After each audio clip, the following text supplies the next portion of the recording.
అక్కడి నుంచి మళ్ళీ ప్రజల సహకారం తీసుకున్నాం, అనుభవాన్ని అంతా కూడా ఉపయోగించాం, సమర్థవంతమైన నాయకత్వాన్ని ఇచ్చాం. 22.5 మిలియన్ యూనిట్ల కరెంటు కొరతుంటే 3 నెలల్లో కరెంటు కొరత లేకుండా చేసి మళ్ళీ మిగులు కరెంటు సాధించిన పార్టీ తెలుగుదేశం పార్టీ అని తెలియజేస్తున్నారు.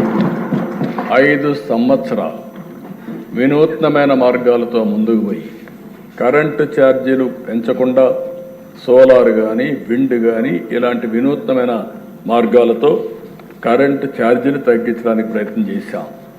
ఆ రోజు నేను ఒక మాట చెప్పాను, భవిష్యత్తులో కరెంటు ఛార్జీలన్నీ సోలార్ వల్ల ఎంతో ప్రయోజనాలు వస్తాయి, ₹1.50 నుంచి ₹2 లోపలనే యూనిట్ వస్తుందని చెప్పాం.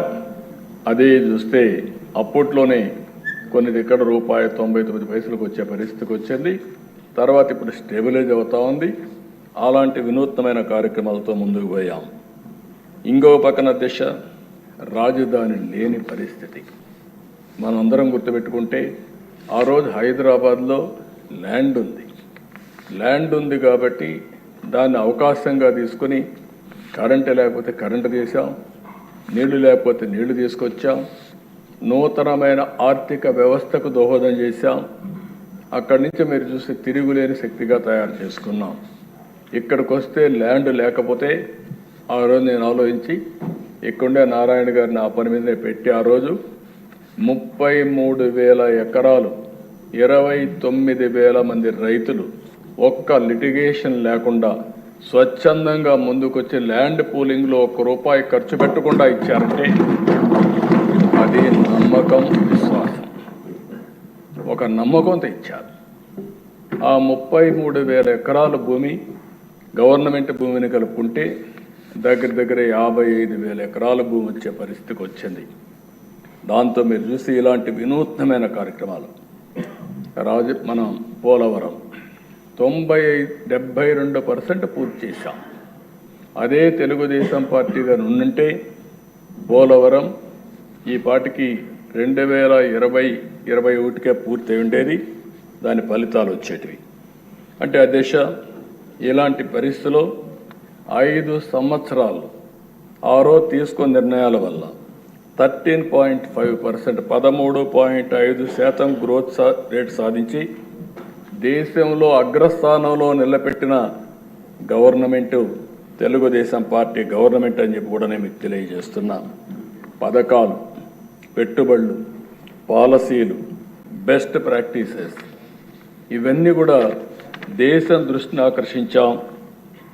అంతేకాకుండా అనేక విధాలుగా మళ్ళీ రాష్ట్రాన్ని గట్టెక్కించడమే కాకుండా ఒక నమ్మకాన్ని క్రియేట్ చేశాం. ఆ సమయంలో 2019 ఒక్క ఛాన్స్ అనే మాట చెప్పి ఒక విధంగా చెప్పాలంటే మనం అన్నీ చేశామని మనం అనుకున్నాం. ప్రజలు కూడా ఇంకా ఏదో చేస్తాడు, ఒక ఛాన్స్ అంటున్నాడని చెప్పి అనుకున్నారు. ఓటేస్తే ఏం జరిగిందో ఒక్కసారి మనం చూస్తే ఆ దిశ ఇప్పుడు నేను రివీల్ చేస్తున్నా. ప్రజలు అర్థం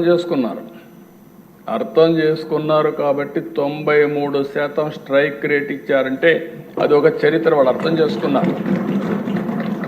కానీ ఇక్కడికి వచ్చి మేము రివ్యూ చేస్తూ ఉంటే నాకు 4 నెలలు 5 నెలలు పట్టింది. ఒక్కొక్క రివ్యూకి పోతా ఉంటే నమ్మలేని నిజాలు బయట వస్తున్నాయి. మనం అనుకున్న దానికంటే ఎక్కువ విధ్వంసం జరిగింది. నేను ఆ రోజు చెప్పాను విధ్వంసం జరిగింది అని చెప్పాను.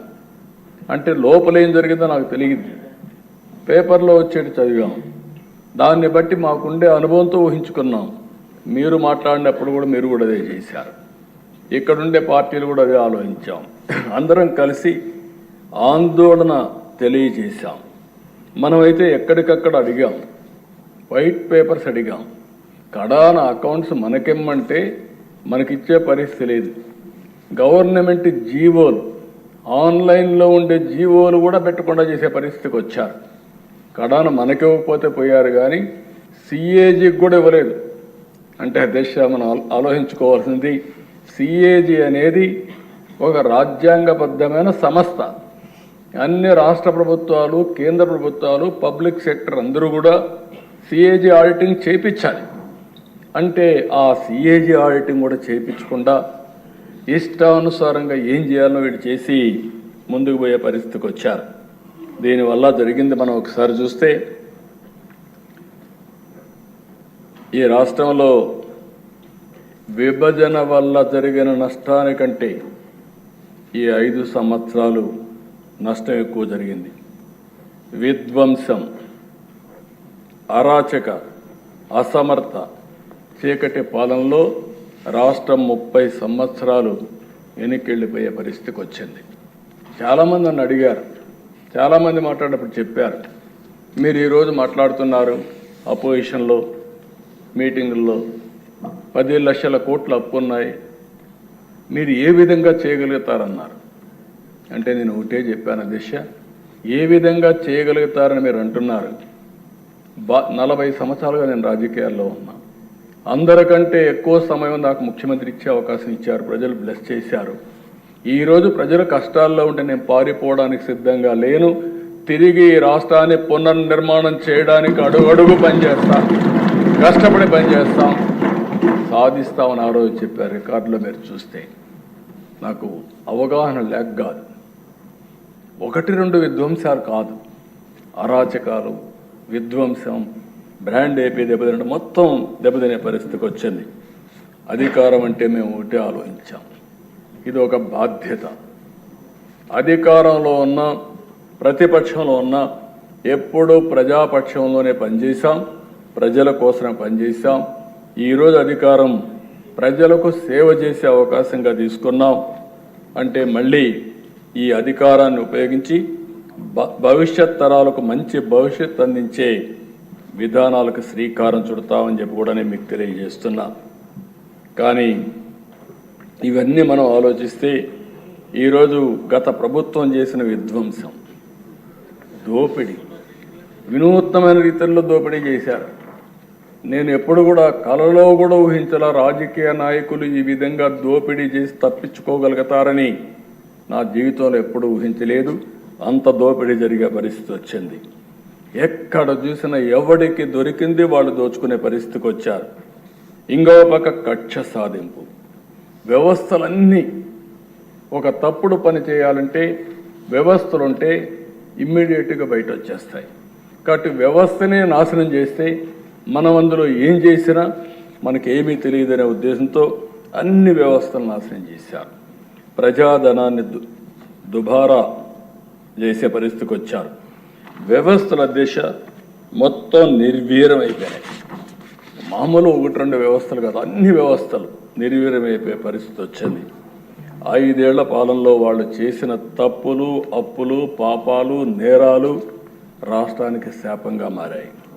ఆ రంగం ఈ రంగం అని కాదు, ఏ శాఖలో చూసినా సర్వం అస్తవ్యస్తం చేశారు. అసమర్థ పాలన, అభివృద్ధి నిరోధక నిర్ణయాలు, ప్రజా సంపద దోపిడీ, పన్నుల బాధుడు, స్కాముల కోసమే స్కీములు, అస్తవ్యస్త ఆర్థిక నిర్వహణలో రాష్ట్ర చరిత్రలో ఎప్పుడూ జరగనటువంటి నష్టం జరిగింది. ఒక ఉదాహరణకు ఒక 10 విషయాలు మాత్రం మీ దృష్టికి తీసుకొస్తున్నా, రాష్ట్ర ప్రజల దృష్టికి తీసుకొస్తున్నా. రాష్ట్ర